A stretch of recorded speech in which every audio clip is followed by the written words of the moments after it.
Magandang umaga sa bawat isa at sa ating Sunday School lesson. This will be our lesson for the year 2024, and this is a reminder to each and every one of us to which church that we belong, who is the founder of the church. Yan ang ating titignan ngayong umagang ito. Sandali muna natin basahin ang mga talata doon sa likod. Matthew 16:18 to 19 and Matthew 28:18 to 20. So, sa Matthew 16:18 to 19, ready, read. And I say also unto thee, that thou art Peter, and upon this rock I will build my church, and the gates of hell shall not prevail against it. And I will give unto thee the keys of the kingdom of heaven, and whatsoever thou shalt bind on earth shall be bound in heaven, and whatsoever thou shalt loose on earth shall be loosed in heaven. And then Matthew 28:18 to 20. Ready, read. And Jesus came and spake unto them, saying, All power is given unto me in heaven and in earth. Go ye therefore, and teach all nations, baptizing them in the name of the Father, and of the Son, and of the Holy Ghost, teaching them to observe all things whatsoever I have commanded you. And lo, I am with you always, even unto the end of the world. Amen. Sandali tayo ay manalangin. Dakilang Diyos na makapangyarihan sa lahat, Diyos ng Israel, maraming salamat muli sa pagkakataon pinagkaloob niyo po na kami makapag-aral ng iyong mga salita. Lalo na sa paksa ng sino ang nagtatag ng church na amin pong kinabibilangan. Maluwalhati kayo, O Diyos, sa kalagitnaan ng pagtuturo, sa kalagitnaan ng lesson na ito, at ito'y maunawaan ng bawat isa. At what a privilege na meron po kami na mabilang sa church na inyong itinatag. Banal na Espiritu, malaya kayong kumilos sa aming pong kaligitnaan.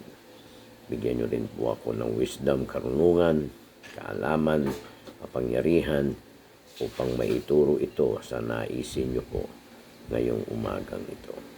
Maluwalhati kayo, O Diyos, sa aming kalagitnaan, at ito ang aming dalangin may pasasalamat sa pangalan po ng aming Panginoon at tagapagligtas na si Kristo Jesus. Amen. So, dito po sa ating lesson ngayong umaga, una sa lahat ay magandang umaga sa bawat isa, at I hope na nandito na lahat ang mga miyembro, nandito na lahat ang bawat isa sapagkat napakahalaga itong ating pag-aaralan ngayong umagang ito. Ito ay pinagtatalunan ng maraming tao. Subalit ngayong umaga ay bibigyan natin ng malaking pansin.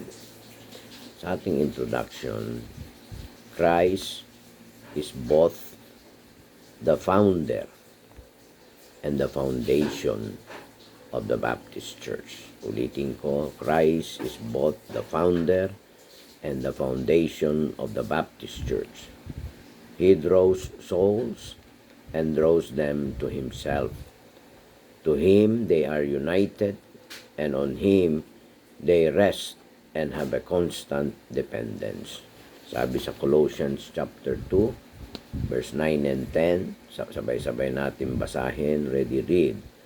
For in Him dwelleth all the fullness of the Godhead bodily, and ye are complete in Him, which is the head of all principality and power. So praise be to the living God who has included us in the Baptist Church that Christ has established here on earth. Amen? Mapalad ang bawat isa sa kapagkat kabilang ka sa church na itinatag ng Panginoon.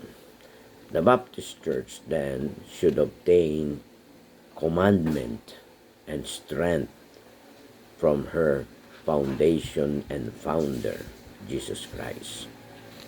The Baptist Church then should obtain commandment, utos at kalakasan mula sa ating founder na si Jesus Christ. So let us go back to the basics of Christian living as we seek to please Christ Jesus, who is the foundation and the founder of the Baptist Church. Sa susunod na bahagi ay titingnan natin yung iba't ibang mga relihiyon, mga denomination, and with their founders, or what we call human founders. There are different kinds of religions in this world with their founders. These are some of the following. Yan, para makita nyo isa-isa. Isa-isahin natin. At titignan natin itong mabuti.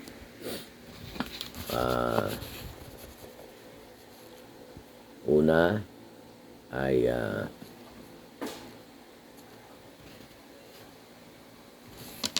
tingnan natin. These are some of the following. Jehovah's Witnesses of Russell. Si Russell, ang founder niyan, 1852. Christian Science of Mary Baker Eddy. Eddy spells as capital E-D-D-Y.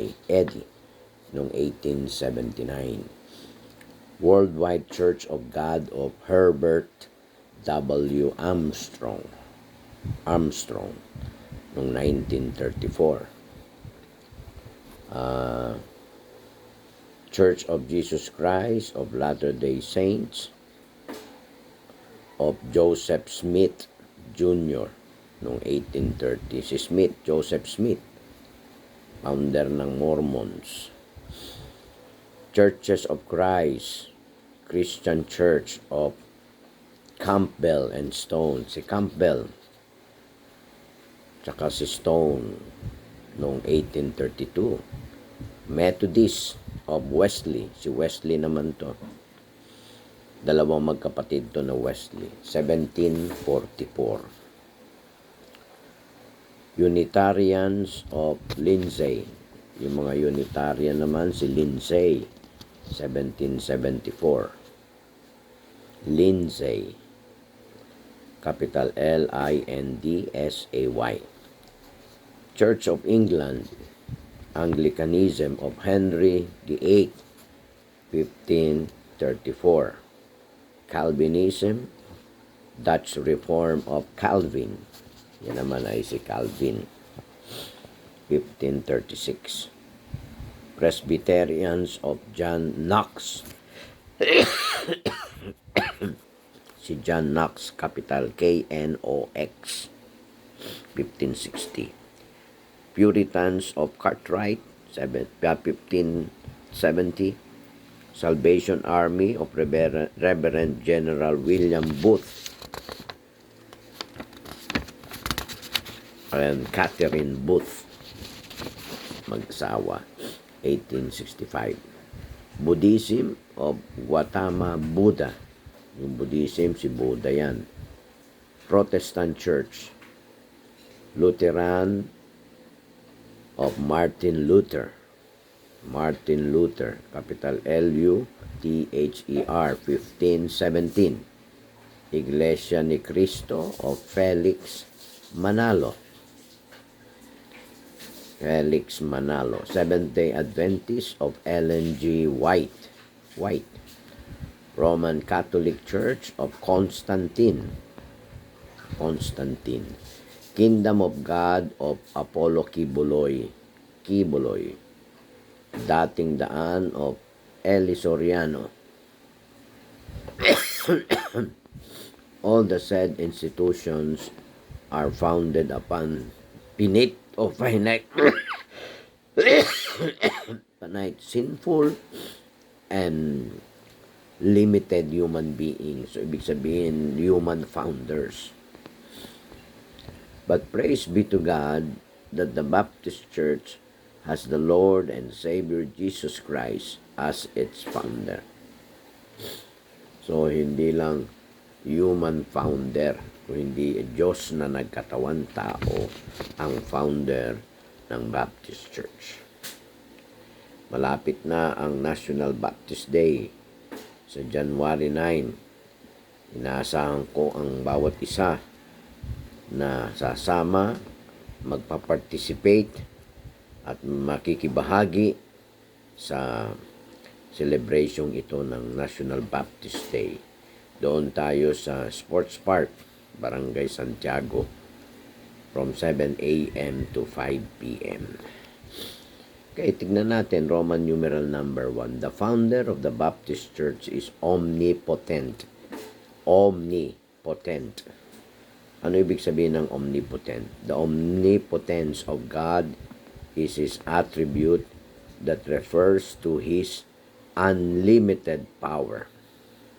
Unlimited power by which He can bring everything to pass which He wills.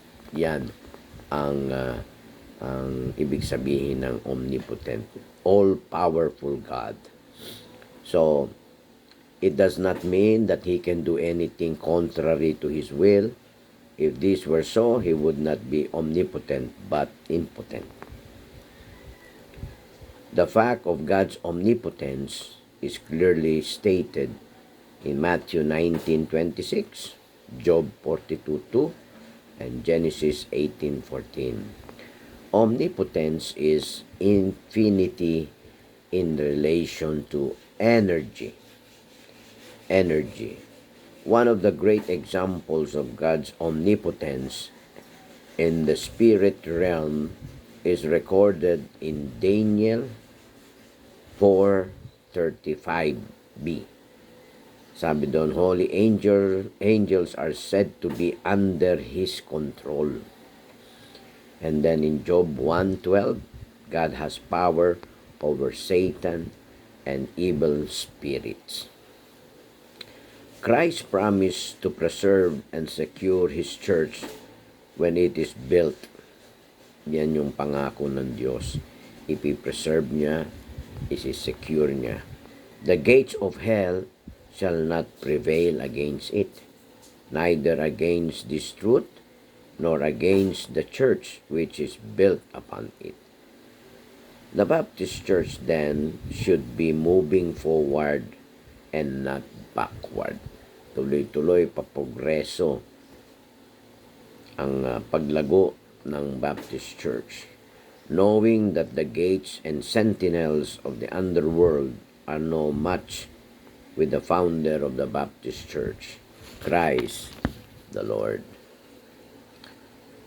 The Baptist Church should not let itself be attacked by the forces of devil, but be on the offensive side by preaching the gospel of Jesus Christ.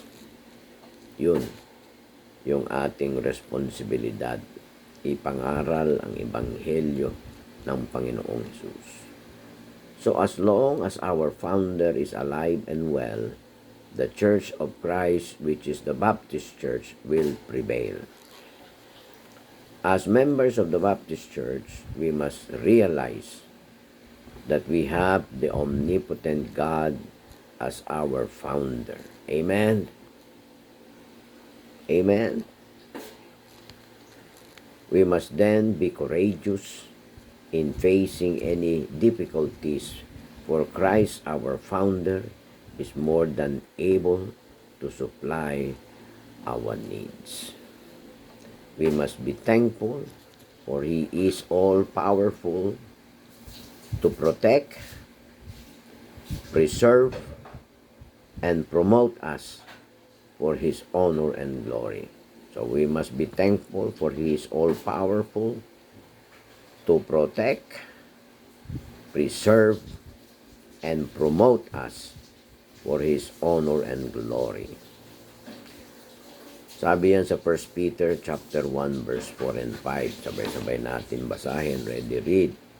To an inheritance incorruptible and undefiled, and that fadeth not away, reserved in heaven for you, who are kept by the power of God through faith unto salvation, ready to be revealed in the last time. Nakasabay po ba kayo? Parang mahina yata ang boses ninyo. Lakas-lakasan natin ulit. Ready? Read. To an inheritance incorruptible and undefiled, and that fadeth not away, reserved in heaven for you, who are kept by the power of God through faith unto salvation, ready to be revealed in the last time. So Christ said, if I will be lifted up, I will draw all men unto me. Millions of lives have been transformed by God through the Baptist Church throughout the ages from the moment of its establishment. Kung ikaw ay kasama dyan, say aloud, Amen. Amen.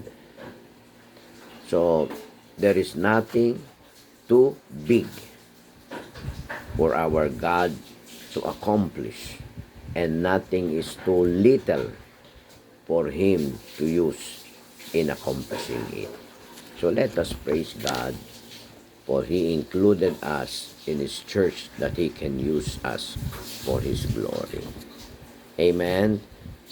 Mapalad ka, mapalad tayo. Kabilang tayo sa church na itinatag ng Panginoon.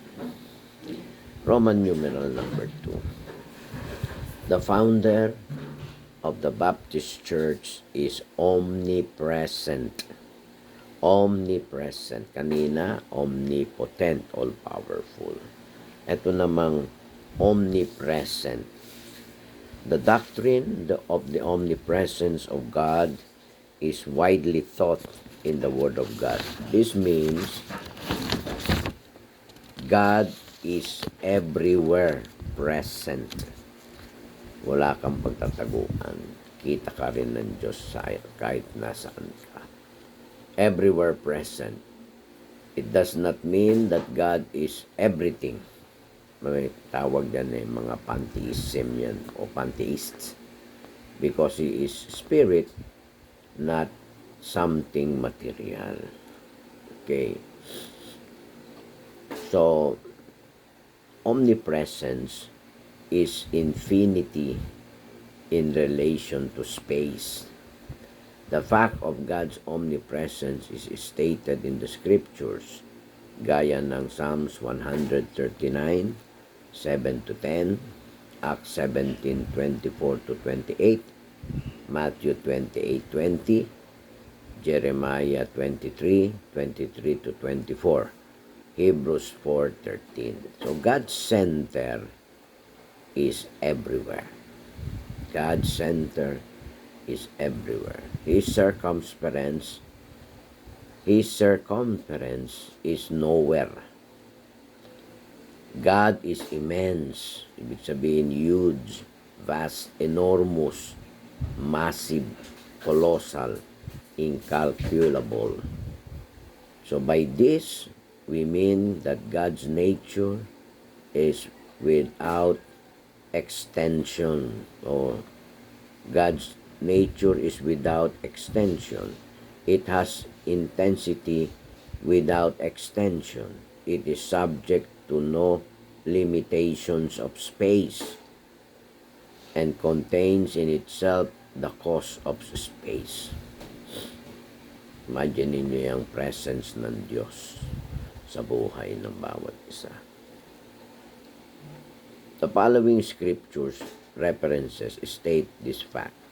Sabi sa 1 Kings chapter 8 verse 27, Jeremiah 23:24, Psalms 139:7, and Isaiah 66:1.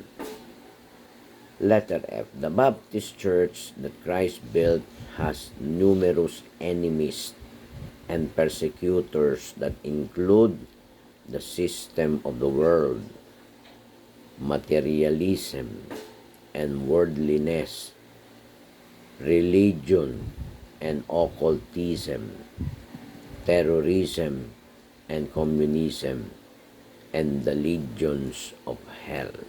The legions of hell.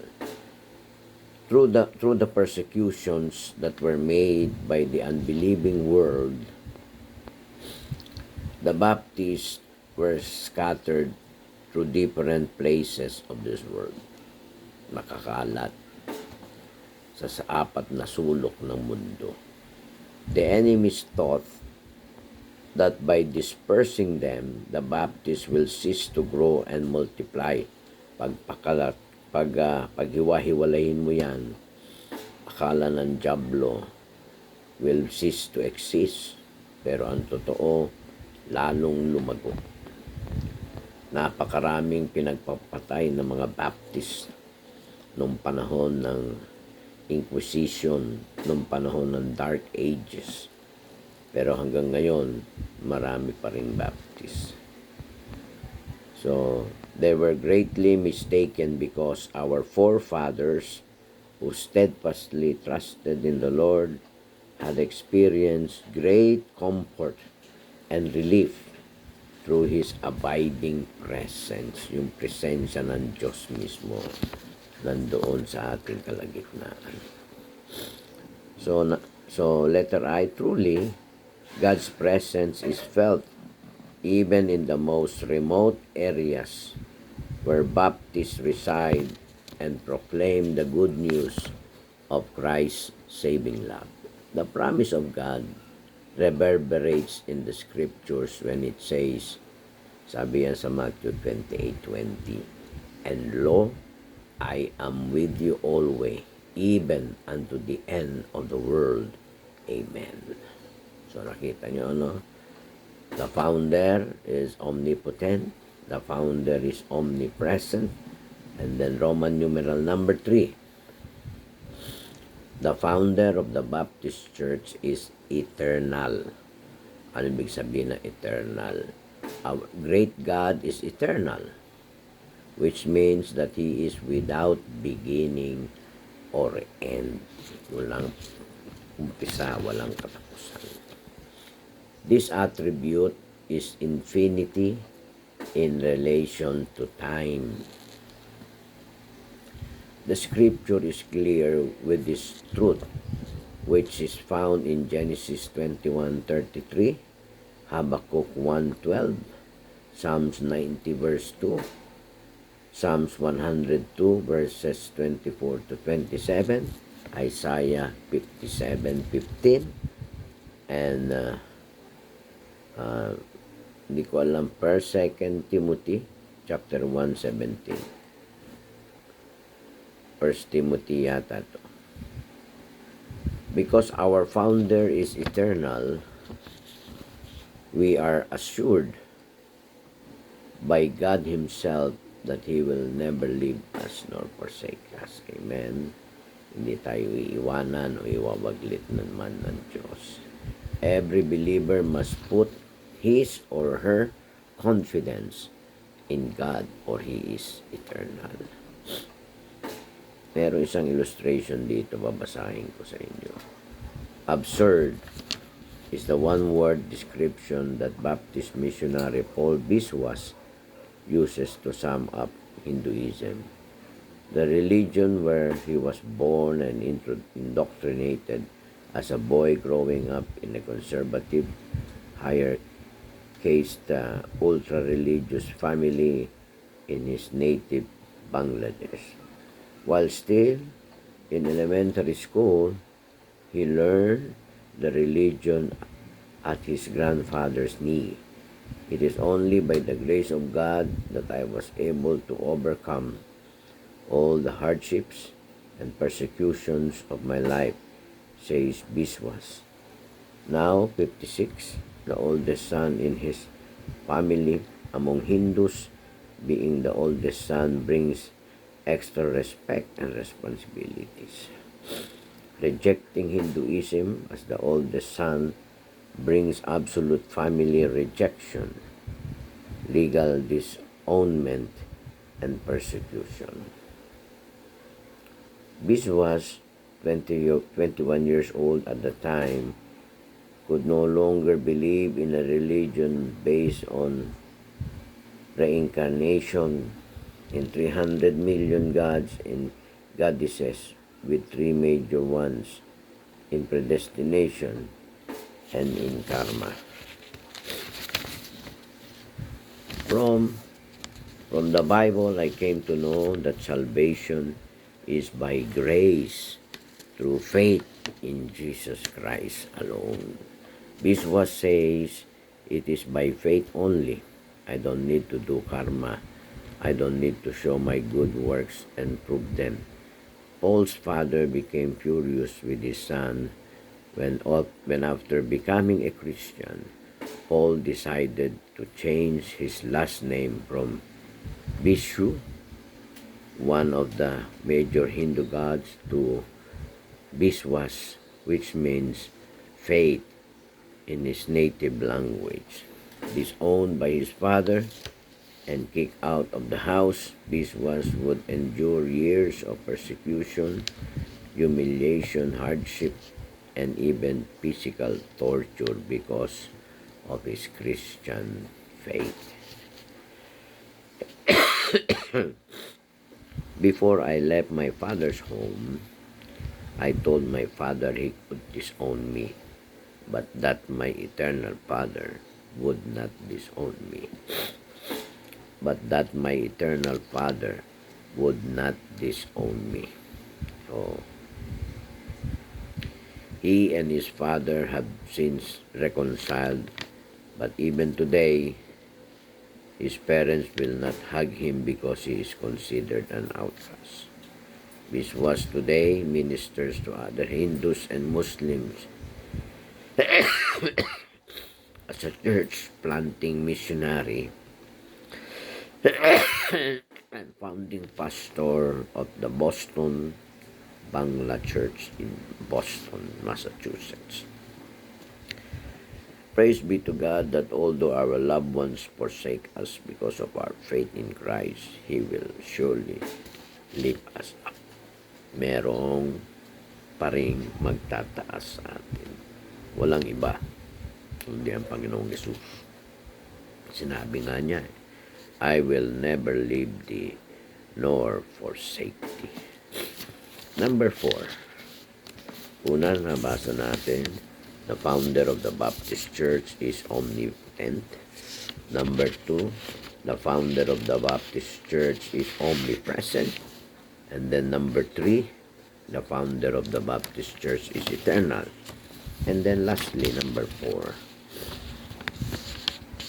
the founder of the Baptist Church is immutable. Ano ba ibig sabihin?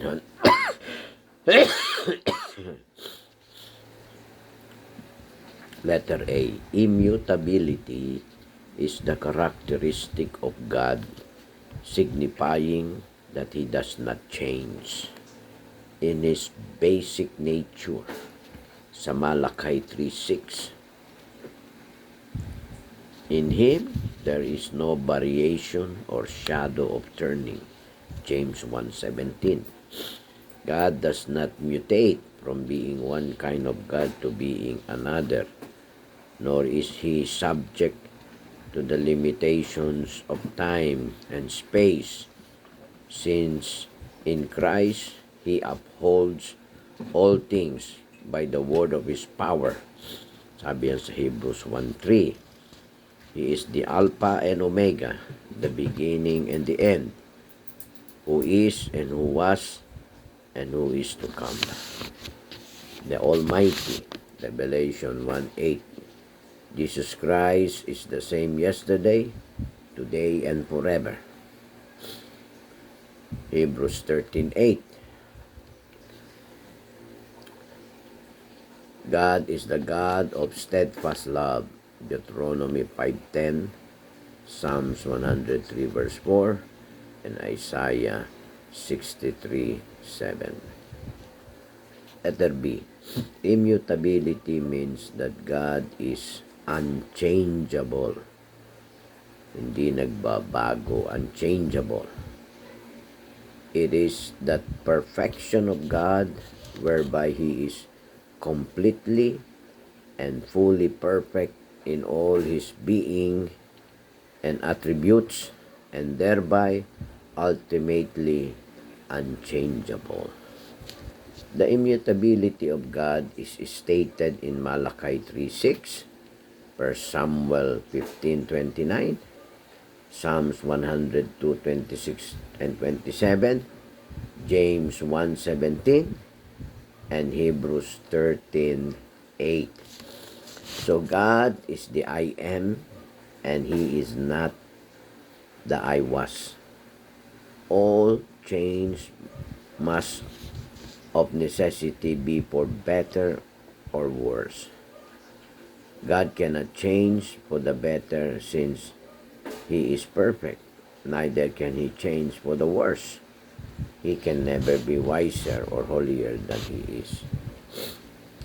So, Hebrews 7:24 tells us that, but this man, because he continued ever, had an unchangeable priesthood. Because the founder is immutable, the Baptist Church should also remain faithful and true to her commitment to the Savior. Because our Savior is immutable, He will keep His promises. So let us not change the standard and the conviction wherein we stand. For faithful is our founder. For these passing years, we praise God for He remains faithful to our church. Amen. Napakarami natin mga pinagdaraanan, pero ang Diyos laging matapat sa atin. Ilang araw na lang matatapos na ang 2024. Kung paano siya naging matapat on the first day hanggang sa last day ng 2024, He will be faithful. And when we enter 2025, He is still faithful. Tapusin man natin yung 2025, He will always be faithful. Laging matapat ang ating Diyos. So, for these passing years, we praise God for He remains faithful to our church. Our pastor told us we don't have to change the plan. Let us go back to basic. The founder of the Baptist Church is none other than the Lord Jesus Christ. So sa ating conclusion, what blessed believers we are. We are part of the Baptist Church that Christ has established here on earth. So let us be faithful to her. Let us continually support her, the Baptist Church, as we fulfill Christ's command for His glory and honor. Diyan natatapos yung ating last lesson for 2024. And let us prepare ourselves mamaya sa pangangaral ng salita ng Diyos. Lahat ng inyong mapapakinggan, hahamon sa atin, tanggapin natin, at ito'y malaking pakinabang sa buhay ng bawat isa sa atin. Huwag natin kalimutan yung January 9, the National Baptist Day. Lahat ho tayo mag-participate. If you are a Baptist, dapat kasama ka sa celebration ito. Ikaw ba'y Baptist? Amen? So mag-participate tayo dito. We are now preparing for that day. At lahat ng mga maglilib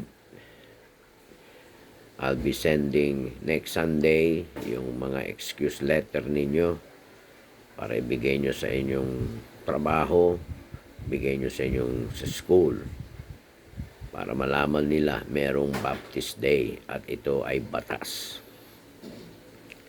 Republic Act 11897, and it is also at the same time General Trias City Ordinance 22 to 38. 22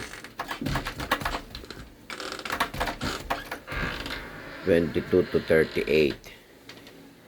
Kaya baka sabihin nyo, ay hindi kami covered dyan kasi hindi naman ang trabaho ko, hindi naman sa General Trias. Ang trabaho ko sa ibang lugar. National po ito, Republic Act. Batas po ng buong bansa. Republic Act 11897. It's about time we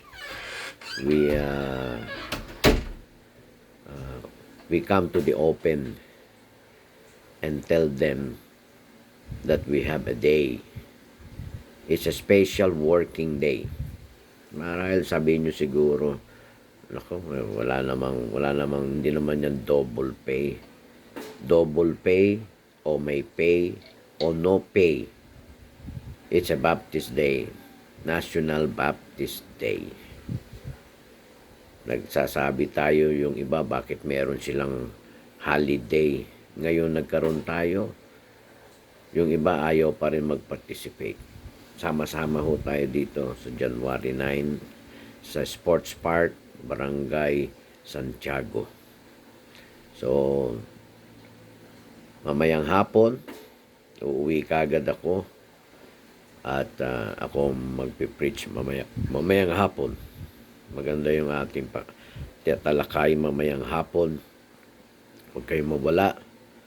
It's about our privileges and our responsibility as a Baptist or as a Christian Baptist. So magandang umaga sa bawat isa. Tayo po ay manalangin. Dakilang Diyos na makapangyarihan sa lahat, Diyos ng Israel, maraming salamat sa lesson na ito na nagsasabi sa amin na yung aming kinalalagyan, we are standing on a solid ground sapagkat ang nagtatag ng church na aming kinabibilangan ay walang iba kundi po kayo, Panginoong Yesus. Kaya nga, tulungan niyo po ang bawat isa upang ito ay isabuhay at huwag maging timid sa amang lugar. Amin pong ipagbunyi. Tulungan nyo kami, bigyan nyo kami lakas ng loob, kapangyarihan upang ito'y aming ipagbunyi sa lahat ng tao na ang church na inyong itinatag is a Bible Baptist believing Bible believing Baptist Church. Maraming salamat po, Panginoon. Samahan niyo po ang inyong mga anak sa ikalawang bahagi ng pagsamba.